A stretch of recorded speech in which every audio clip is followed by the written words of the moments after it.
सब्जी में थोड़ा नमक ज्यादा हो गया है लगता है। तुम्हारा तो आजकल रोज का ही नाटक हो गया है। कभी सब्जी में नमक कम लगता है तो कभी ज्यादा लगता है। अरे मैं ऐसा नहीं कह रहा था। अब रहने दो, आप मुझे सब समझ आता है, ठीक है। पूरी जिंदगी हो गई है तुम्हें झेलते झेलते। पूरे दिन तुम्हारी सेवा करो, तुम्हारे पूरे घर का काम करो, फिर तुम्हारी बातें सुनो, ये ऐसा नहीं बना, ये वैसा नहीं बना। अगर तुम्हें पसंद नहीं आता तो खुद ही बना के खा लो ना। दीदी चुप हो जाओ। अरे तुम्हें नहीं पता मीना, मैं सही बोल रही हूँ। पूरे दिन ऐसे ही नाटक होता है इनके। कभी कुछ पसंद नहीं आता तो कभी कुछ नहीं। कुछ समझते ही नहीं है मुझको।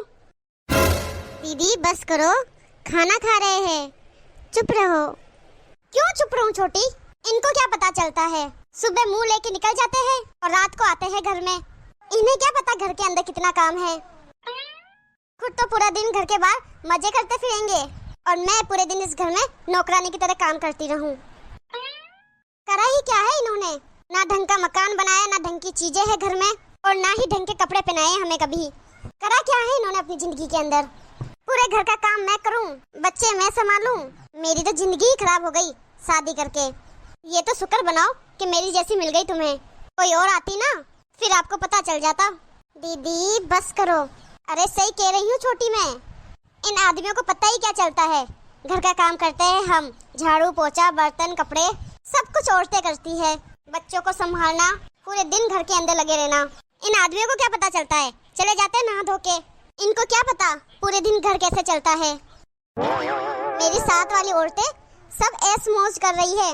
उनके पति ने इतने बड़े बड़े घर बना दिए, बाहर घुमाते फिराते इतनी ऐश मौज करवाते हैं, और मेरी तो जिंदगी बर्बाद कर दी इसने।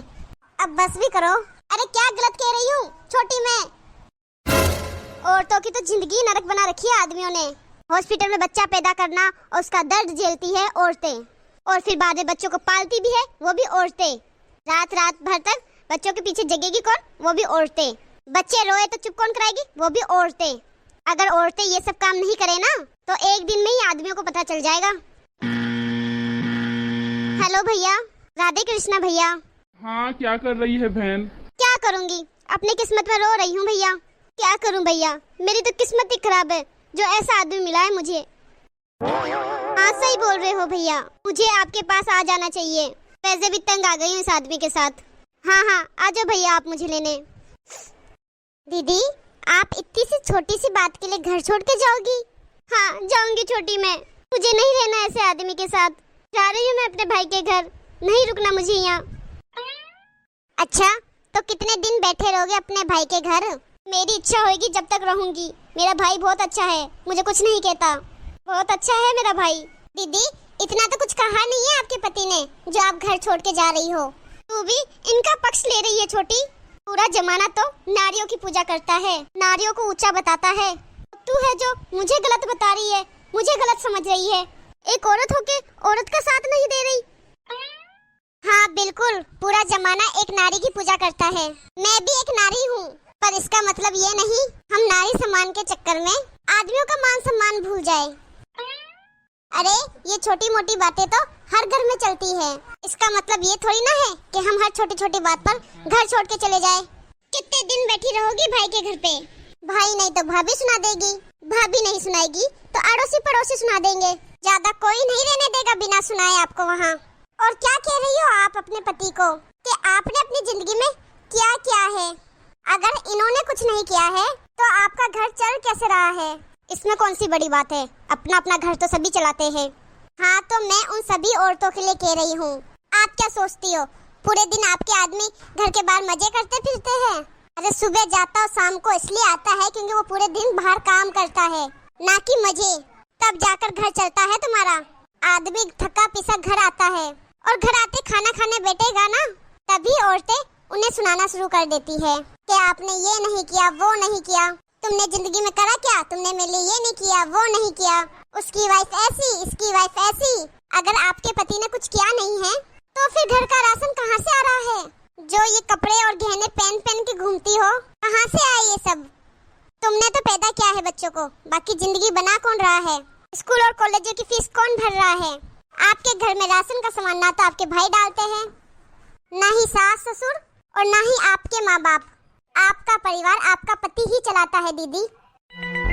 हम औरतें कभी 1 घंटे के लिए बाहर जाती है ना खरीदारी करने, और वापस घर आएंगे ना जब, तब मरने जैसी हालत हो जाती है। सर दर्द स्टार्ट हो जाता है, हाथ पैर दर्द होने लग जाते हैं, और आते ही बोलेगी मेरा सर दुख रहा है, चाय बना के दे दो कोई। और आदमी तो रोज सुबह निकलते हैं नौकरी के लिए और रात को वापस आते हैं। उनका सर नहीं दुखता क्या तुम्हारी तरह? लेकिन वो कभी नहीं कहेंगे कि आज मेरा सर दुख रहा है या फिर आज मेरा मन नहीं है बाहर जाकर कमाने का। क्यों? क्योंकि उन्हें पता है अगर वो नहीं कमाएंगे तो फिर उनका घर कैसे चलेगा। और आप क्या कह रही हो? हॉस्पिटल में बच्चों का दर्द औरतें ही झेलती है। हाँ झेलती है, पर पति भी कम नहीं झेलता। आप क्या सोचती हो उस समय पति आराम से बैठा रहता है? अरे ऐसा नहीं है दीदी, उस समय भी आदमी काफी टेंशन में रहता है।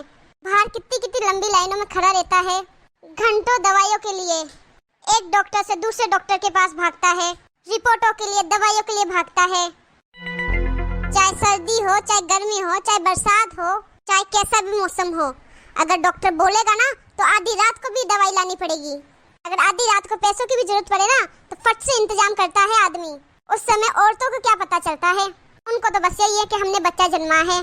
तुमने एक दर्द झेला है, वो कोई बुरी बात नहीं है, पर जब तक तुम्हारा दर्द ठीक ना हो जाए या तुम ठीक ना हो जाओ, बच्चा ठीक ना हो जाए, तब तक आदमी का टेंशन कम नहीं होता। जैसे हम औरतों को घर के काम की टेंशन रहती है ना, वैसे ही आदमियों को कई टेंशन होती है कि अगर इस महीने सैलरी नहीं आई तो मैं बच्चों की स्कूल की फीस कैसे भरूंगा, घर का राशन कहाँ से लाऊंगा। अरे अगर हम औरतों के मन में कोई टेंशन होती है ना तो हम औरतें अपनी मन की बात इधर उधर बता के मन हल्का कर देते हैं।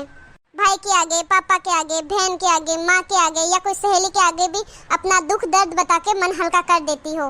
हम औरतें रो के भी अपना मन हल्का कर देते हैं। आदमी तो ये भी नहीं कर सकता, ना तो किसी के आगे रो के मन हल्का कर सकता है, ना अपने मन की बात किसी को बता सकता है। बस मन ही मन में अपना दुख दर्द झेलता है। हम औरतें तो छोटी सी छोटी बात किसी को भी बता देती है, पर आदमी लोग अपने माथे पे एक भी टेंशन नहीं दिखाता किसी को, चाहे उसी के ऊपर दुखों का पहाड़ ही क्यों ना टूटा हो। दीदी, पति हमेशा पहले अपने परिवार को आगे रखता है, फिर सबसे लास्ट में अपने बारे में सोचता है। कोई चीज लाएगा ना तो पहले परिवार के लिए लाएगा, खुद बाद में देखेगा खुद के लिए। माफ करना मम्मा, मैं बीच में बोल रही हूँ, लेकिन मासी बिल्कुल सच कह रही है। मैंने भी काफी बार देखा है पापा को फटे हुए जूते में ऑफिस जाते हुए। पापा के जूतों का तलवा फट चुका है, फिर भी ये नए जूते नहीं ला रहे हैं। कोरोना का टाइम याद है मम्मा आपको? आपकी तबीयत कितनी खराब हो गई थी, पर किसी भी रिश्तेदार ने आपको फोन करके नहीं पूछा। तब आपकी सेवा पापा ने ही की थी मम्मा। लोग तो दूर दूर भाग रहे थे वायरस के चक्कर में, पर पापा ने ये नहीं देखा कि उनको भी वायरस लग सकता है, पर उन्होंने आपकी सेवा की बिना डरे। वो सब भूल गई मम्मा आप जो भी कहो मम्मा, लेकिन आज हम पापा के दम पर ही है। बहुत कुछ किया है पापा ने आपके लिए भी और हमारे लिए भी। पति के बिना क्या है इस दुनिया में दीदी? कुछ भी नहीं है। माना कि इस दुनिया में औरतों का बहुत महत्व है, पर हम आदमियों का महत्व नहीं नकार सकते। आदमी भी उतना ही इम्पोर्टेंट है जितना कि औरतें हैं। अरे दीदी, परिवार को संभालने का, बच्चों को संभालने का पूरा बोझ भले औरत के ऊपर हो, लेकिन ये सब चीजें सही तरीके से चलती रहे, इस सब का बोझ आदमी के ऊपर होता है। जैसे हम औरतों को कोई आदमी दूसरी औरत से कंपेयर करेगा तो हमें अच्छा नहीं लगता, वैसे ही आप भी अपने आदमी को दूसरे आदमी से कंपेयर मत करो। पैसा तो आता जाता रहता है। अगर आपका पति आपको खुश रख रहा है और आपकी हर इच्छा पूरी कर रहा है, हर चीज देख रहा है आपके लिए, तो वही आपके लिए सबसे बड़ी पूंजी है। तुम ठीक कह रही हो छोटी। सुनो जी, मुझे माफ कर दो, मुझसे गलती हो गई, मैंने आपको कुछ ज्यादा ही कह दिया। अरे कोई बात नहीं। अरे छोटी, इसमें भी गलती इनकी है। मैं इनको इतना कुछ बोलती हूँ, ये वापस पलट के जवाब भी नहीं देते। अगर ये मुझे डांट देंगे तो मैं चुप हो जाऊंगी ना वहाँ पे ही, पर ये मुझे कुछ कहते ही नहीं है वापस। अरे भाई, बिना कुछ कहे मेरा ये हाल है, फिर कुछ बोलूंगा तो क्या हाल होगा मेरा, सोच लो। नमस्कार दोस्तों, अगर आपको हमारी ये वीडियो अच्छी लगी हो तो लाइक, कमेंट, शेयर करना ना भूलें, और हमारे चैनल को सब्सक्राइब नहीं किया है तो फटाफट से सब्सक्राइब कीजिए। मिलते हैं अगली वीडियो में। धन्यवाद।